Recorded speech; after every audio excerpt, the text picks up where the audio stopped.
for this Sandbox episode, we got something a little bit different. As you know, we have three of us, and Luke's not here, but we do have someone filling in as a master for this episode. And when we say master, he is absolutely a master. Wheelsee is joining us on this episode, and he is the master of posters and what did we say? Posters and something? Let's say online instigating. And online instigating. But for the topic at hand, we thought what better a person to come in and join us for this conversation other than Wheelsee. And so everybody welcome Will to the show. Yo. Hey guys, Will's thanks for having me. so many things. That's what makes it difficult. Yeah, so Patrick, why don't you tell everybody what we're going to do for this episode?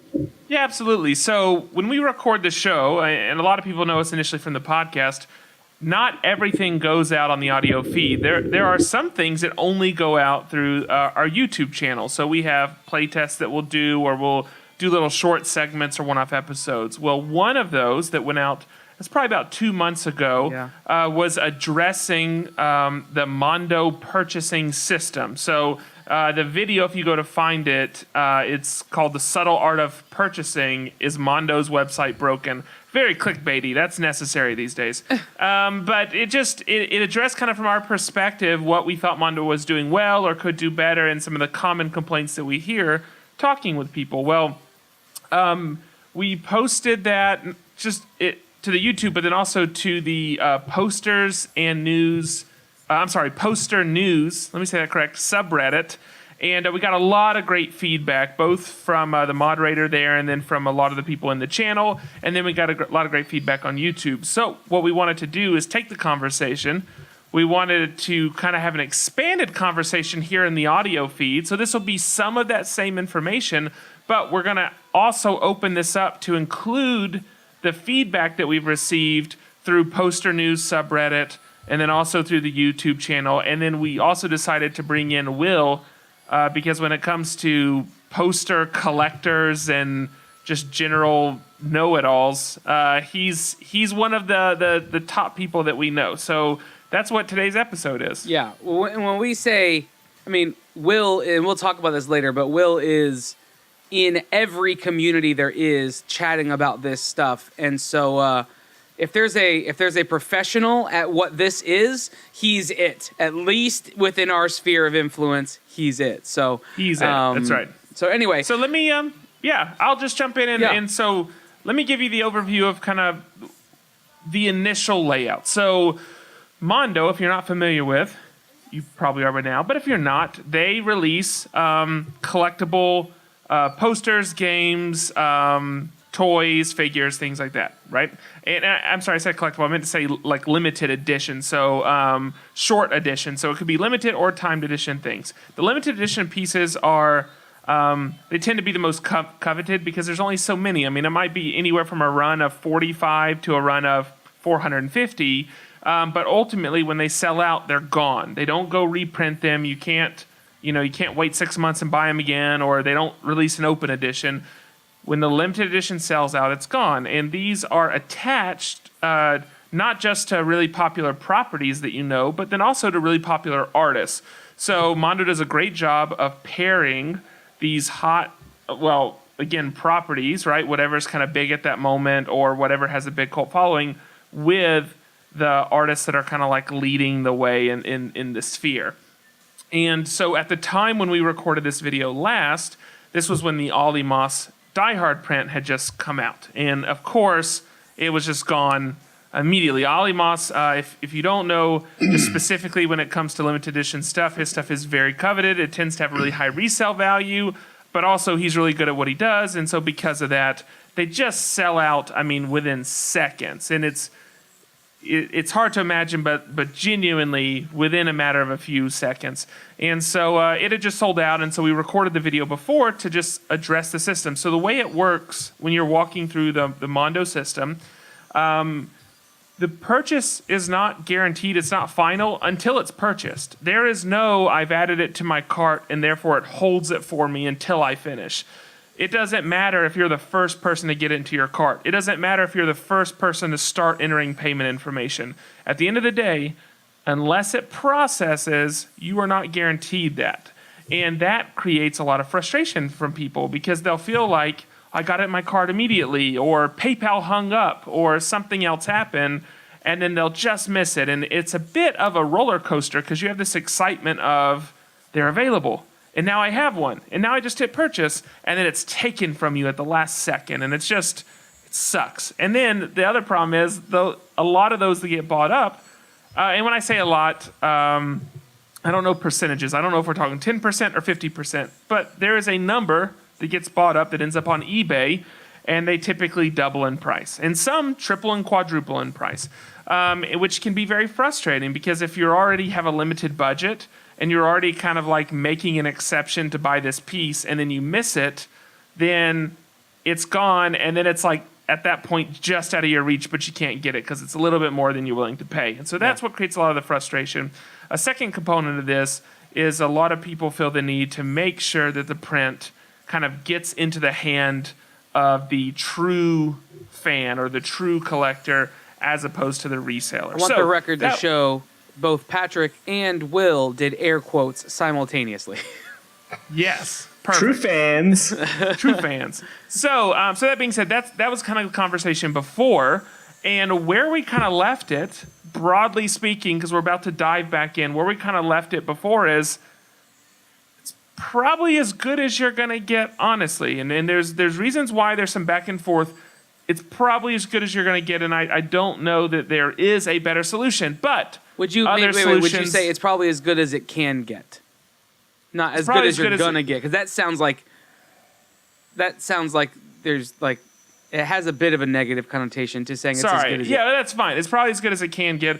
That being said, there have been other solutions that were then pitched back to us. So first, before we start jumping into some of these other things people pitch back to us, Wheelsee, you're the newest to the conversation, so I want to open it up to you. I know that you've listened to the previous discussion, but I also know you have a lot of thoughts of your own. So maybe kind of what you've just heard and what you know about the previous discussion, what are your thoughts on the system as it sits, and what are your kind of main frustrations, but also the things that you think might be working well? So I've been in this game for a few years now, and when I first started and first got into it, there was the rush of, oh my God, I got all the way through it, and I got it. Since then, I feel like the poster community has exploded, and it's a lot harder now to land something from Mondo on a drop. But I understand, and I understand how it works. I understand, there's tips and tools out there to go and do it. And I've learned, the best phrase I've learned is, if you wait for the tweet, you're too late. Yes. So you've got to know that something's going to be dropping on a certain day, and just have your the tool. I use check for change is what I use, and I think that's what you use, right, Patrick? Or do you use something else? What is the name of it? It's called it's not check for change. It does the exact same thing. I can't remember the name of it right now, but it does the exact same thing. To be clear though, that's like where somebody, if they need cash quick, they can write a check. You'll provide them with change. Yes, it's a subset of Western Union. No, so the idea of check for change is that it's just monitoring for a web page update to alert you that something on the site has changed, and if it's release day, that something is going to be that they just uploaded the print. Right, exactly. Okay, all right. But you still walk through the whole checkout process yourself. Yes, and I still use PayPal. The other, I use PayPal and have it refreshing as well, using a check for change, so that way it doesn't log me out in that time period, because PayPal will also log you out at certain points. I see. So how do you do that? Because I think I've tried it before, like where I'll log into Mondo's site, so that that's step one. Be logged into your Mondo site. Yeah. If you don't do that, you're screwed. But you're going to be putting in your address. But I didn't know that you could stay logged into PayPal, because like it always like redirects me and does all that stuff. It'll still do the redirect, but it saves you a step of having to click login usually. Okay. All right. That's a new step. So let me throw this in here real quick because this seems like a good place to pull in one of our comments. So this comment comes from Alan Maldonado. I'm sure I pronounced that perfectly, from YouTube, and he says that he personally has realized that it's faster if his credit card information is entered directly instead of using PayPal, because if you use PayPal, it has to then verify against a third-party service. And so he said that his completion rate of actually being able to purchase has gone up since he started using his browser autofill for his credit card information.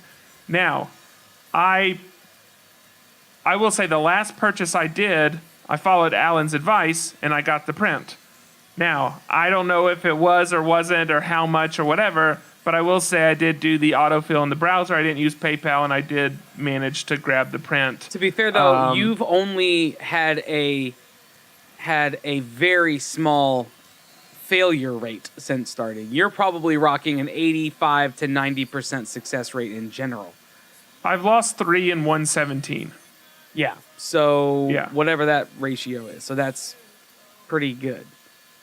Yeah. It's decent, but I also this is one thing this is me just kind of like externally wondering. I have no idea how much internet speed factors into it, and then also the server that is serving you the information. So like, for instance, I don't know if in the web world if y'all have heard of like CDNs, but the idea of a CDN is that it stores copies of your website files in different geographic regions, so that way when you query a website, it actually serves you the geographic like closest set of files, so it's a little bit faster. And so I've often like wondered, like if you're a geographic relation to whatever server this is pulling from, and additionally your internet speed, how much that factors into your chances. I mean, there's some people that I kind of feel like don't have a chance anyway just because they've got slow internet. And thankfully, I live in a town where we have the fastest internet in the country. And so I don't know how much of my kind of win rate is just because we have really fast internet and maybe my page loads before somebody else's. But I have to imagine that both of those things factor in on some level. Yeah. I mean, I would think so. How and the internet's only so fast. Right. So Yeah. how often do you do it from your phone? Either one of you? Oof. On Mondo, I've never been successful on my phone. Patrick, have you ever done it on your phone? One of the ones I lost was because I tried to on my phone. So the funny thing is I have won one on my phone, but it wasn't even legitimate. It's only because Wheelsee tipped me off, but it was that accidental SDCC release. I was at a friend's house, and I got the Slack notification from you, and I jumped in and I bought the print. So that one I bought off my phone, but I don't think that was one only counts. because no one knew it was happening. That's because only Wheelsee knew what was happening.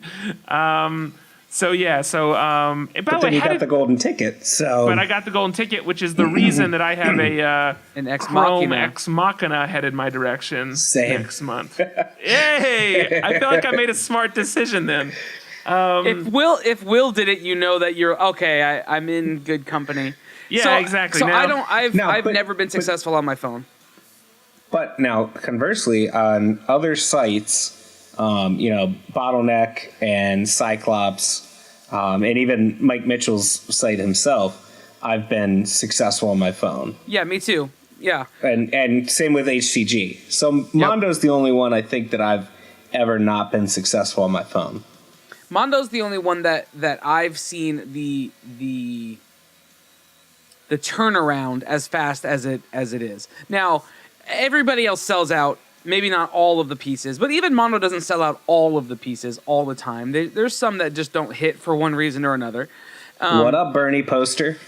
Yeah. What about the Beauty and the Ingrid Goes Beast? West? I like that poster. The Beauty Dude, and I the, think it They're finally still sold for out. sale. the Beauty Did and the it finally? Beast there's still one. The French one and the English one are still available. I know. Which is insane to me. It's a great piece. I'm just not. Patrick, I have sad news for you. Is it gone finally? I think you know what it was. It was probably your mention on the previous video. Because literally last time we talked about it, it was still on there, and that baffled me because I really liked that print. Anyway, But you didn't buy it. I haven't seen the movie. Oh. It feels, I don't know why, but if I haven't seen the movie, I feel like I'm not allowed to buy the print. It's this like mental block that I have. So can we go back to that then? Because you've Yes. already mentioned the true fan and you did the air quotes and everything. Several people have mentioned that in the comments. Like for instance, in the Reddit comment, ABM Badman. I assume The moderator of Poster News. Okay, that's who the that moderator. is. Okay. He starts off by saying, I was worried that you were going to take this, the real fans, in air quotes, approach. I was glad to see that your opinion is much like my own. And he goes on to talk about, And then he goes process. to talk about adding CAPTCHA, which we should circle back to. But anyway, Sure. go ahead, Andrew. Yeah, so, but the idea of real fans, so I feel like I'm as much involved in the Mondo poster world and the alternate movie poster world in general, pretty heavily, and I don't know this terminology. So maybe someone can enlighten me. I'm looking at you, Will. The true fans aspect of it, Yeah. That's when someone feels entitled to a print just because they follow the artist, they're in all the groups. They love the property. They buy everything for that property. That's the true fans mentality. Okay. Hey man, hook me up with one. Come on, I'm one of your true fans. Okay. So that's kind of a. Okay, so I see. That's said with a little bit of not tongue in cheek, but a little bit of sarcasm, a little bit of like. Oh yeah. Okay. When you see hashtag true fans, TRUFANZ, that's a nod to those people that will absolutely say, "Oh, my brother just died, and he was your truest fan. He was your biggest fan. You got to give me this print." That sort of mentality. Now, I do have empathy. So, like, I know that Andrew loves TMNT, okay? And as much as there are aspects I enjoy, I don't, nowhere in the same world of care that Andrew has for TMNT. Yeah. So, if there was one of something available, I could not bring myself to, take it from Andrew and then mark it up to double the price and not let him, have a fair shot at it. I personally would feel like a jerk. So I have some empathy for that Sometimes situation. what you will do is buy it and then sell it to me for cost. I've literally done that with a few people. Yeah. I knew that they loved something, and so I've sold it to them at cost. Right. Now, that being said, I talked to an artist about this. And in fact, I think, and if I say your name and I didn't talk to you about it, I apologize. Just write me a nasty tweet. But I think I've actually talked He says that because he's not on Twitter. to Tom Whalen. I think I talked to Tom Whalen about this. And I want to say that I talked to Kevin Tong about this. But it was just this question of how does that make you feel? This idea that maybe all these people buy your print and immediately turn around and just mark it up. And then maybe the people that cared, I'm doing air quotes again, about the property didn't get it. And his response to it was and then I also asked him about him marking up his own stuff. Why doesn't he just throw his own stuff on eBay for 3 times the price, Because you actually do see some artists do that with their APs, but I just meant, anyway. And his response was basically the way it is it's kind of the way the market works. It works for him, so he's able to make his living off of it. And then someone else is able to take it and do what they do. And so he creates his art, and as long as people are buying it, and as long as people are even upselling it, turning that, and creating this demand, all it does is it keeps him in business so he can create more artwork. Because if the demand ever dies, right, for his artwork, then he's going to stop making it. And then at that point, the fans aren't getting anything. So the market and the frenzy that's created by this resale culture actually helps keep him in business and helps keep him creating more art. So I may have said that in a kind of twisted way, but hopefully you kind of get at the root of that point. So his idea was kind of it is what it is, and it seems to be working for a lot of people, and sometimes it's hit and sometimes it's missed, but give or take, everybody has a shot at winning, and so he's fine with it just being the way it is. So, yeah. Where do you guys stand on the artist marking up their art when they sell their APs? So as a consumer, I wish that it didn't happen.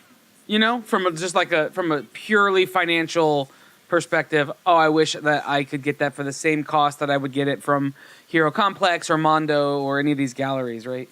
But that's like 30% of my core feeling about it. The other majority, the 70%, is like, absolutely, it's their work. They can sell it for whatever they want if people are willing to pay for it. They will be able to determine whether the demand matches the whatever the thing I'm talking about is. What is it? Supply. I'm like, why can't I think of the other word?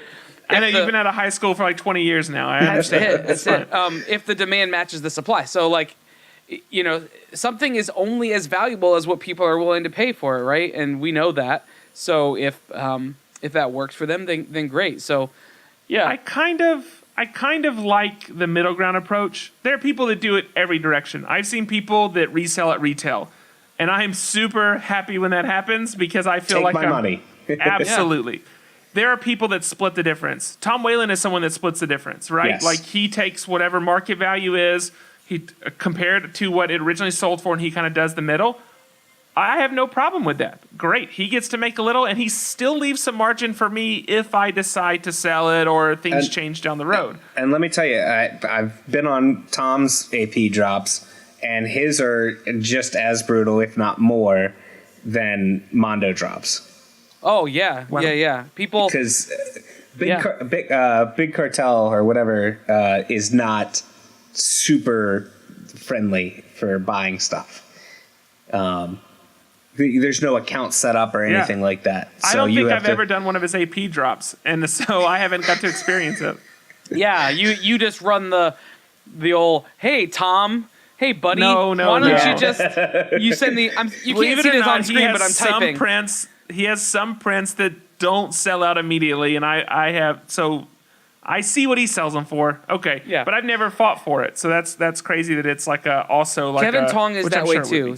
I mean, Kevin Tong will split the difference as well. His have tended recently to go slightly higher than the middle of the road, closer to market price. But also his stuff has tremendous resale value too. So like that's the like when you're looking at it as an investment, you I guess if you're at this point in the game, if you're sticking with us at this point in the conversation and you resonate with any of this, you are not a casual poster art observer. You are somewhere entrenched in this, whether you're deep down in the trenches like Will or somewhere up at the top where you can still see some of the sunlight. The thing is true that you are not a casual art purchaser. You're not someone who just walks through a convention and just buys something. You know, you're not bargain binning it. You're searching out what you like from the artist you like it, or the artist that you like, and you're purchasing with intent to hang or to invest, like file it and invest it for later. Now, there are artists that sell for market price. Rory Kurtz is one of those that sells for basically what they're selling for on like eBay, maybe even a little bit more than maybe what they're selling for. And guess what? His drops are just as brutal as a Mondo drop. Totally. And so my understanding is that the APs, the way they're used now is partially as payment by Mondo, right? So like you're partially getting paid, and then some of your payment is you get a stack of APs. I don't know how many. I don't know if it changes. But you get to resell those, and that also ends up becoming part of your kind of compensation. And so to me, whatever the artist can sell them for them. That's great, because anything that benefits the artist benefits us in the long term. I take the mindset that I'd rather pay the artist a little bit more, more money than somebody on eBay.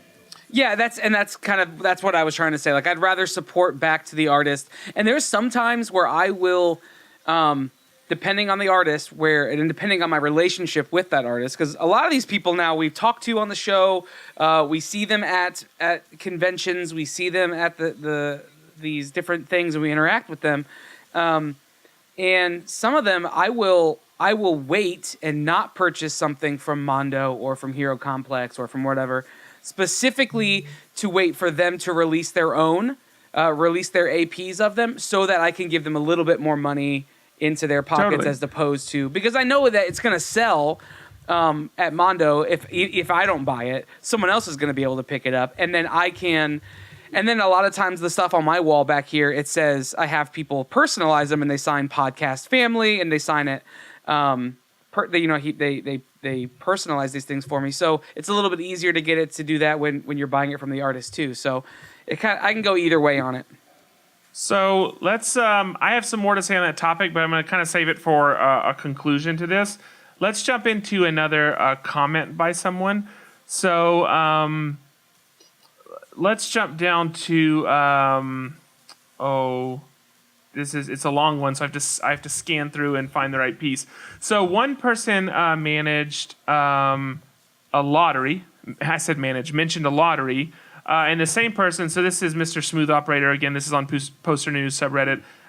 He also managed the idea of the cart having like a time associated with it. So it'll hold it for like a minute. So as far as the cart, I don't think holding it for a minute helps anything when they sell out in 5 seconds or 15 seconds or whatever. Yeah. I had mentioned that, I think I'd mentioned the other episode that, you know how with people that use, what is it, Shopify, you can add like the .js to the link and you can like see the inventory quantity. So there are some times like a Kid Robot release, I will check the inventory quantity to see how quickly it's falling to determine kind of how much demand there is for it at a given time. I've actually used that to make a decision before to purchase. Everything on the Mondo site happens so quickly you don't have time to do that. Right. So having a limit on the something, you have to just go for it. You have to make the decision, because if you take the time to run through a checklist in your head, it's already sold by the time you come to an answer. Right. You have to predetermine you're buying it, and you have to go as quick as you can. Now, the idea of doing a lottery. Wheelsee, how would you like it if all of your poster purchases from Mondo were through lottery? I'm terrible at lottery, and I've never won a stout lotto, so I'm just going to be a bitter Betty about it and be like, I don't like the lotteries. So I've never participated in the lottery. No, so lottery being, just to clarify for everyone who's listening and maybe doesn't know, the lottery being there's an entry fee, whether it's $10 or $20 or whatever, or sometimes even $5 or $1 entry fee, and there's a period of time that it's open, and let's say it's from 9 a.m. to 12 p.m. Let's just say that's the time that it's open.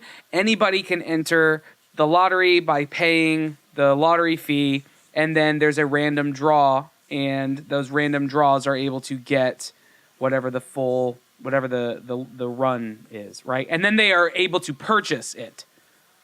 Well, Stout doesn't. Tyler Stout doesn't do a fee. He just does. He opens his email up for a few hours, and then he'll close it and start emailing batches of people. First batch, if you don't reply within an hour, you're gonna get bumped. You're gone. You're off the list, and he's gonna go to the next list of people. Wow. Gotcha. So that's even more. That's even more work than what I was thinking, because like the stuff that I've seen, and I've never participated in a lottery, but the stuff that I've seen is a little bit less hands-on than that. Yeah, I just don't think the lottery, I mean, if you're talking about people manipulating the system, what prevents someone from creating 1,000 email addresses and entering them all? I mean, the reality is that a lottery is going to be just as easily exploited, if not more so. So I don't think that this solves any of the complaints. Now, someone else mentioned, Original ATX asked the question about doing very, very abbreviated timed editions, like 2-minute long timed editions. Now, I'll go ahead and first say it does screw with your edition size, because part of the reason the demand is so high is because of the collectability. Part of the collectability is because it's a limited and enclosed run. And so if you that would still allow the edition to potentially balloon. You can sell a lot of Ollie Moss prints in 2 minutes. And so I still think that kind of ruins some of the collectability aspect. That being said, the idea of having a micro timed edition, have y'all seen anything like that? Or do you think that would be a cool thing to try? Or what are your thoughts, Wheelsee? Yeah, Mike Mitchell does that on. He'll do variants on some of his timed editions. He'll just get on Twitch and start streaming him drawing, and then in the middle of he'll go for like a couple hours, and then some point in the middle he'll be like, "Hey, I just put this up in my shop. Go look at it," and he'll run it for 5-10 minutes. So it's a variant on it. Man, I am never going to win any of this stuff. Yeah. That's you've got to be so invested in the community. So, okay, can we pivot this into this part of the conversation then? Because you've got to be so invested in the community to be in the places where this is happening that it's almost like you have to live in this world to be able to fully appreciate and take advantage of the opportunities that are out there. A casual person can't just stumble into these things. Like, Will, you have time and you have relationships poured into this world, and so you have an advantage over anybody who doesn't take the time to be involved in these communities. So like what are the ways that you are intentionally putting yourself in the way of these, whether it's a community or an online forum or whatever? What is it that you're doing to stay involved in these different communities?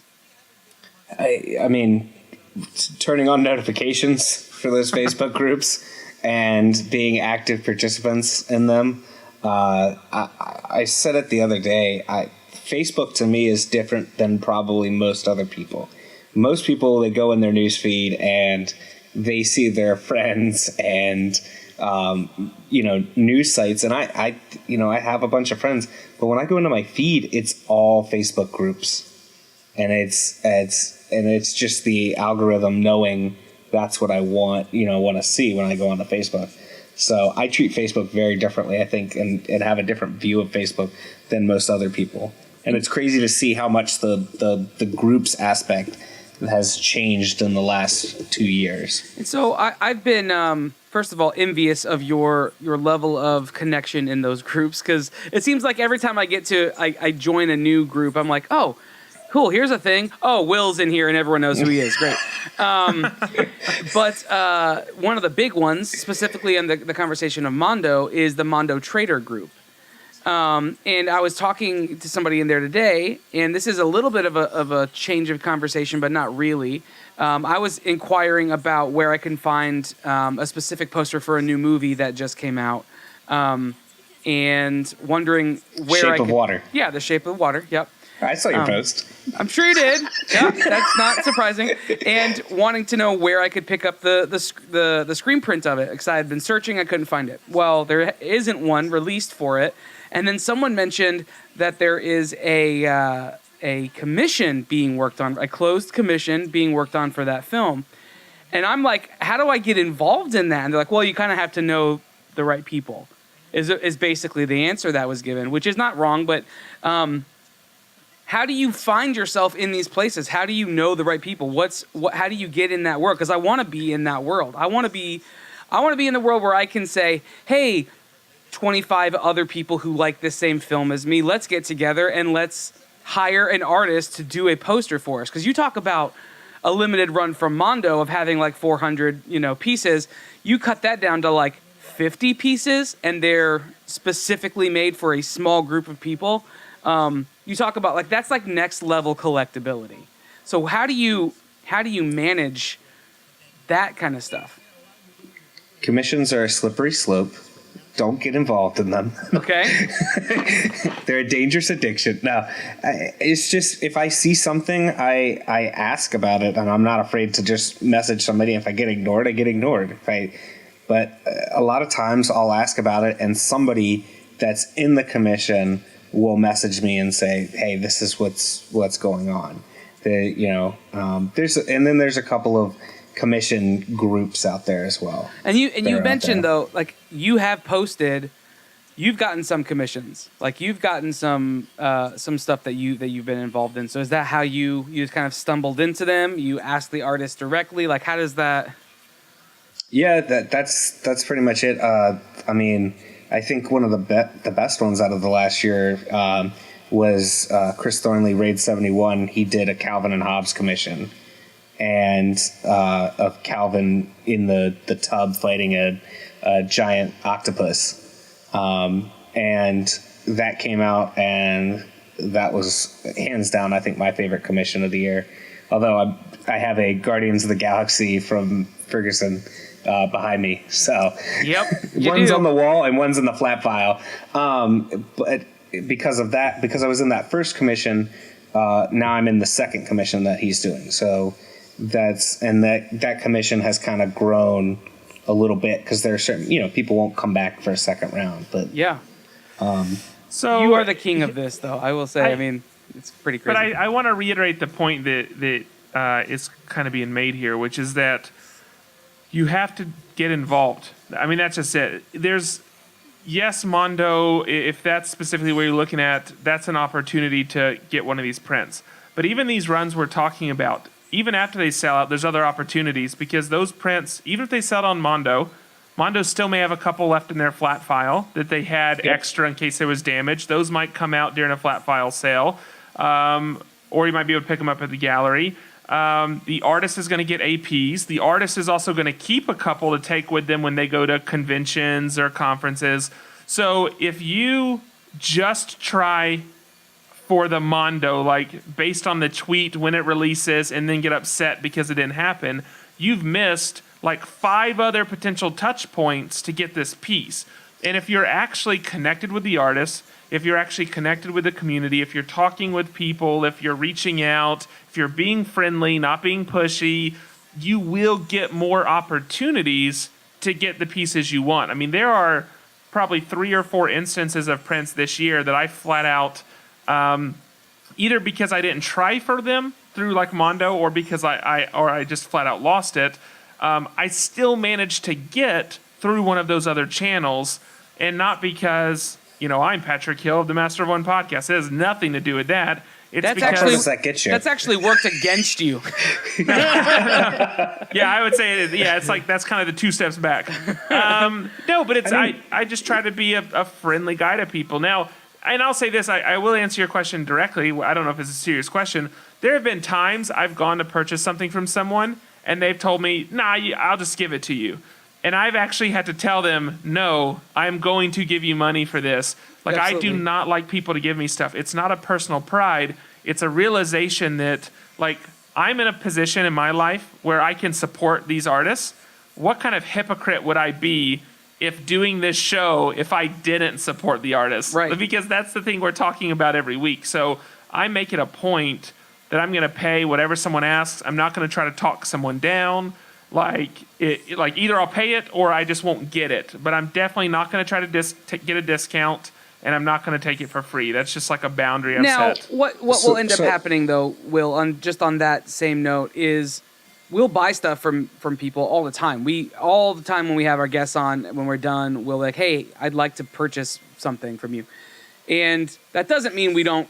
Like, there will be occasions where we get the print that we purchased plus an additional print or plus a pin or something, like that.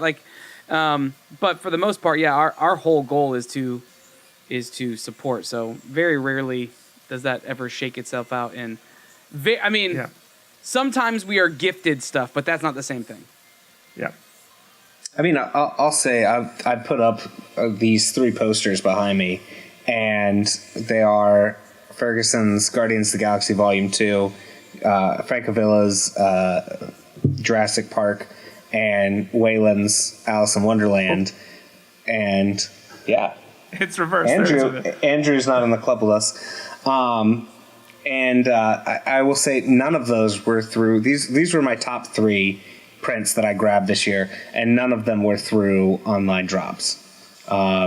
And that was just being connected. Jurassic Park was through his 12 Days of Francovilla. I know I'm butchering his name. And then Well, I was calling Mr. Frankville. Join the club. I think everybody. And then Ferguson, I mean, he did his APs at New York Comic Con, and all you had to do was make a purchase at Bottleneck Gallery, and you were given a raffle ticket. So I literally had a random drawing I think my fiance went through the line with me, so we got 2 tickets total, and I had I thought crazy long chance of getting it, and ended up with it. And then the Whalen variant was at D23, which is a con. So none of those were online drops, and 2 of them were through alternate kind of channels that wouldn't normally be there. And then the other one, you have another Alice. You have the original drop one, or the regular version, and you got that by making the trip out to Austin for the show premiere, and actually went to the gallery show. You stood in line for almost a full day, right? Yes. So you've got that Austin heat. That day was hot too. That is one time where the podcast worked in my favor because I didn't have to stand in that line. Yeah, we got to stand in the air condition, and then came out 10 minutes before they opened the doors and filmed everybody. That was that was the one time that was really helpful. But the point, though, I think that Patrick's making, that we're making, that Will's making, is you got to put in the effort if you want to see the return. I think a lot of these people who get really upset are the people who try to hop in and do something because they really like the property, or they know that artist is really popular or whatever. But if that's kind of your level, it's very unlikely that you're going to be successful at capturing these limited edition collectibles. I just think that's the reality. It doesn't mean you need to spend 3 hours a day or 4 hours a day on forums. Will does, but it doesn't mean you have to do that. I mean, Andrew, you're a Disney fan. Yeah. And Patrick, I think you are. You're not as into it as Andrew. Patrick's a new Disney fan. I'm totally into it. I'm just new to it, so I don't have the history. Yeah. So Cyclops has exploded onto the print scene this year. Yeah. And fans of Disney Prints is another Facebook group. I'm luring you in there, Andrew. And go ahead and join that one. I'm going right now. Keep talking. And the Cyclops, Allie from Cyclops is in that group constantly, and she's a fan herself. And so that definitely helps when you have people from the gallery. And I know there's Mondo employees in Mondo Trader as well. Yeah. And that's the thing. And for anybody that's listening, if the only name you know is Mondo, these artists, you can also find them through a ton of other galleries. So Cyclops, they've had some great pairings this year as far as artists and the properties they're working on. And their printing is amazing. Right? The copper and there's one specific I love. I don't have it in front of me, so I can't remember right now. But anyway, their stuff looks amazing. They're much more explorative in their prints. Yes. Well, that's because the guy who's running it is an absolute lover and collector of. He's the collector of collectors. James, and we have interviewed him for the show, but it's the only time in the history of our show where the audio got corrupted and we weren't able to air the episode.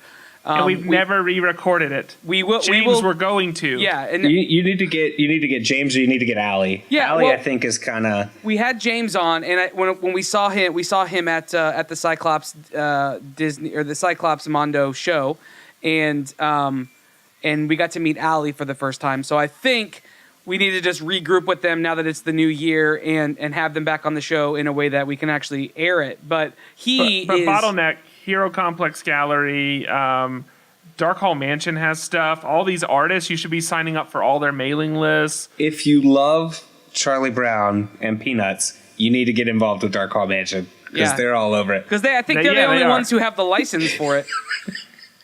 Spoke Art, there's a ton of them. So if Mondo's the only name you know, you have a very limited worldview right now, and so there's these artists are all over. So I think get involved with the community. It doesn't mean it has to be a huge investment, but be genuine. Don't be pushy. Be kind, but just look for those other avenues because they do exist, and those are life lessons you can just take to the real world. Just be nice to people. Don't be pushy. Make friends.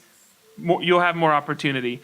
And then with any of this stuff, whether you pay the aftermarket price or you get it from Mondo or you get it from a convention or whatever, give the artist money. You shouldn't feel bad anytime you're giving an artist money because the artist's getting paid.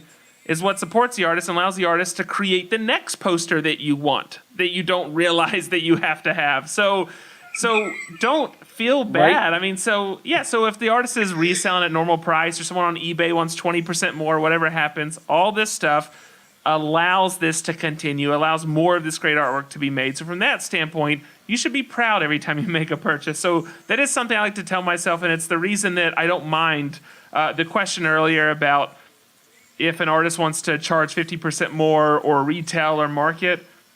In any case, if I want the piece and I'm able to pay the price, then I'm going to pay the price, because at the end of the day, that's supporting the artist. Right. And that's what we should all be aware that if we stop doing that, if we try to like beat everybody down on price, and if we whatever, that this will all cease. All these guys will have to go find jobs doing other things, and we won't have any art hang on our wall. Yeah, they'll end up being like us. They'll have to work a normal job. This is where I wish that Luke could just edit my posters like fading out. Yeah, Just being like empty slow. wall space. They just go away until we're finally just sitting in really plain, boring rooms. Yeah, that would be perfect. We need this, guys. Yeah. So anyway, those are like my two thoughts on it. So I think Mondo is, as good as it can be, and I think that you're going to lose. There are times you're going to win, and when you win, all the losing is going to make the winning feel even better. But if you do lose at the drop, there are other avenues. There's other ways to get it. So don't become despondent. Use it as an opportunity to reach out to these groups, reach out to the artists, get involved in other ways, because you will get that opportunity. And don't write it off. Don't write off Mondo. Don't write off HCG. Don't write off these companies and get, like you said, despondent or get angry. Instead, keep trying, and then when you get one, it will feel so glorious. Like when you hit one of those, you'll sit back and you'll just have this welling, like it'll be like 3 minutes of intense, no breathing, heart pounding, sweaty palmed, crazy anxiety. Yeah. But then at the end of that, you'll have euphoria. And then 6 to 9 weeks later, you'll get a print in the mail. I don't know what a heart 6 attack. to 9 weeks. Come on, that's generous. He buys a lot of his stuff from Sideshow. Yeah. So that's more of a 6 to 9 month situation. Yeah. Or never mind. Sometimes when you buy, never mind. I'll leave that one off air. But I think maybe that's kind of a good thing to wrap up with, is because what was also mentioned in the poster news subreddit was timed editions, and that's why I think Mondo's gotten in the place where it has with shipping, and why all these estimates have shipped. I mean, you were part of the Mike Mitchell, Rocket and Groot set. Yeah. And those portraits, I thought think they forgot about me. I think the run on them was over 1,000, if not more. I think the baby Groot was like 1,300 or something like that, and some change, and then the Rocket was 800 and something. Yeah. Which fortunately for me, the Rocket got torn and bent, so that's excited. That's good. So there's one less, collectors. Yeah. But the point is they take a long time. Some of his Star Wars portraits are in the multiple thousands as well. Right. And it just takes time to print those. And that's, I think, what has, it's a double-edged sword there. Collectors want the timed edition, but then they complain that it's now been 4 to 6 months. And I think I just finished up everything that was in my Mondo queue for this year. It purchased before October. So there was stuff in there. So, but you're free and clear on it? You have no outstanding orders on Mondo? Because that's pretty impressive. No, you do. They haven't shipped your Chrome. What's it called yet? Have they? His is hung up behind him. Just kidding. Patrick just panicked. I hope everyone in the internet world realized just how panicked Patrick just got. Answer my question. So I pulled it up while we were talking. My Rocket and Groot vinyl figure is outstanding. That's from June. I'm waiting on Thor Ragnarok, and Yes. I'm waiting on Ex Machina Mirror variant. Now, the Thor Ragnarok, when you purchased it, it did say that they weren't going to ship until February. So Sure. And I think the Ex Machina is supposed to ship in January. I feel like that's what I read. So Yeah, I think Ex Machina is the only thing I've got unfulfilled. great. that's great. Good news. That is good news. Yeah. Well, but just something to keep in mind Yeah. if you want to have your cake and eat it too. yeah, that's the thing is, it's the double-edged sword is a great Do you know great what way I of think? communicating. That. Aside from this conversation, but with collecting in general, one thing I've realized, there's always something going to come out next week that's going to be better than whatever you think the best thing is. Yeah, I mean, tell my wallet that, oh, I know. It's like you're learning that lesson every week. But I'm just saying, like, I always get so excited about this piece and, like, this is the greatest thing I've ever seen and no one's going to ever top this. And then a month later, someone does something that I feel like in that moment tops it. And so if you miss something, great. That just means you've already saved up for the next thing. Like you're already a step ahead, Yeah, and this is a totally different conversation, but on that same note, like with like Kickstarter, there's stuff that I had backed that didn't get fully funded. So I literally just rolled that money that I was going to back that other thing into something else because that money was already accounted for. It was already whatever. Yeah. It's the same kind of thing. Now I will say if it's lesser known properties, things like if you're watching the video, oh, you can't see it, but it's right here behind my head. Roger Rabbit, that is not as known of not as known, but it's just not as done of an intellectual property. People don't do a ton of Roger Rabbit stuff. Things that are lesser, lesser on the totem pole in terms of properties, you want to be a little bit more choosy of that kind of stuff and deliberate and intentional into it because that stuff doesn't come up as often. But things like Guardians of the Galaxy and now Star Wars and Marvel stuff, like that stuff is coming up left and right because those properties literally are Star active. Wars for the next decade. There's going to be stuff every single year that's going to be amazing. So let's do this because we need to go and wrap this conversation. We do, yeah. And we still have to draw tokens and do everything for next week. That's true, yes. I do want to bring Wheelsee back on because I want to have the conversation of how to know what is collectible.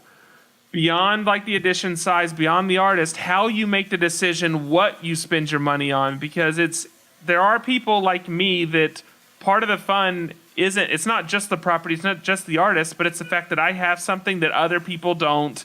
Nana boo boo. Like that's part of the fun for me.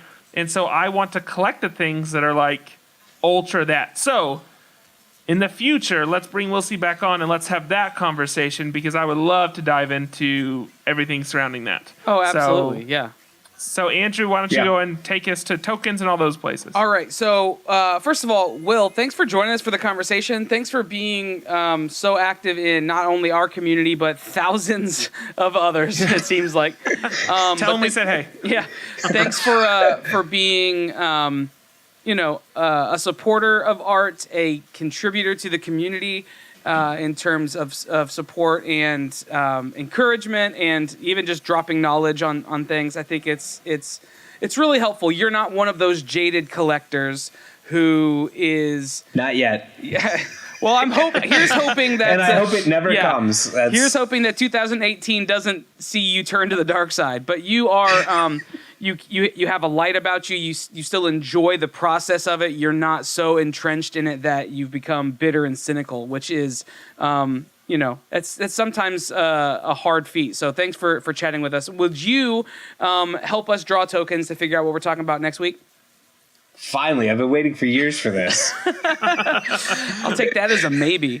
All right, well then that's it for the interview conversation around the table side portion. This one's a little bit different of this episode, but up next we're going to draw some tokens. Every week we draw tokens to find out exactly what our categories are going to be for the following week. Then we base our topics based on those categories. It's a pretty simple premise. If you've never listened to the show before, that's how it works. But since Will is here, he's going to pick for us. Will, I need a number between 1 and 3, and you'll be picking for... Well, Luke's not here. Let's give him the first shot at it. What do you think?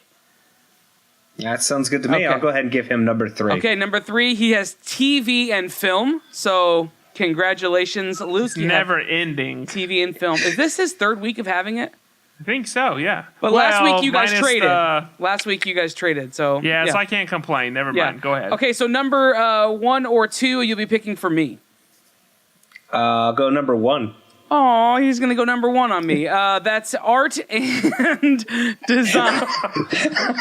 Wheelsee took said a weird emphatically turn. no. That is not the situation. Art and design for me, that means, Patrick, you have toys and Toys games. and games. Congratulations. Great. Well, hey, where can people find you? Where can people connect with you in all the various places? So the best place to connect with me is on Twitter at Wheelsee, Wheelsee, or on Instagram, the same name. So it's a play on his name because it's Will See, but then it's Wheelsee. Like it's like Yes. the wheel of a car, Yes. Right. and then like Then that's- see with your eye. Yes. And years ago, in car forums is actually where I picked up that name. Really? Oh. So you're not only in poster Through forums? the looking. He used to collect carburetors and spark plugs back in the Exactly, day. And it exactly. switched. You are an ultimate collector. You just It collect was What car? much younger Will thought he was the coolest kid. What did much and younger Will drive? I need to know. everything. Dodge Neon. much no. Come on now. It's a Civic. Much younger. That's what I drove. No. Let's not bag on it too hard. Much younger Will drove a bright orange Scion XB, the very first one that was the square one. Wow. And Luke would be proud. Luke I still had drives it. that car. Oh, really? Yes. I loved His it. isn't Not bright orange. I loved it. Yeah. And his has no No. windows.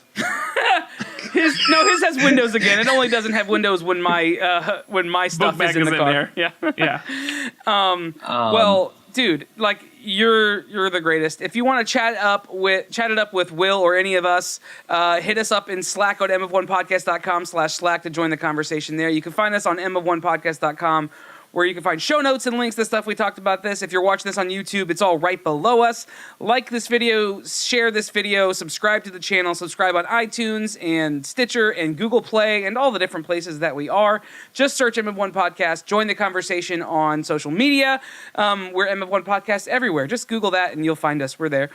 You can support the show and become someone like Will, who is a patron. Go to patreon.com/MF1 Podcast and throw a couple dollars in the proverbial bucket and help us continue to put out content. We have some really great stuff planned for 2018.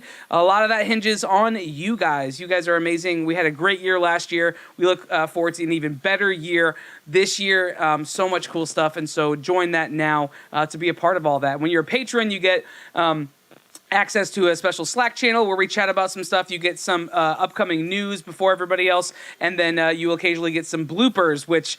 We have a backlog We have of a some- lot of bloopers. Yeah, I feel like I'm overdue on some bloopers. You're going to get some crazy bloopers, Will, now that all the holidays are done. You're going to get a blooper episode that's like 16 hours long, and it's going to be crazy. Yeah. But you too can do that. Just go over to Patreon and become a patron. We appreciate it. But I think for now, we're going to jump out of this one, right? Sure. Okay, well, I'm Andrew. I'm Patrick. And I'm Will. Peace out. Bye. See ya.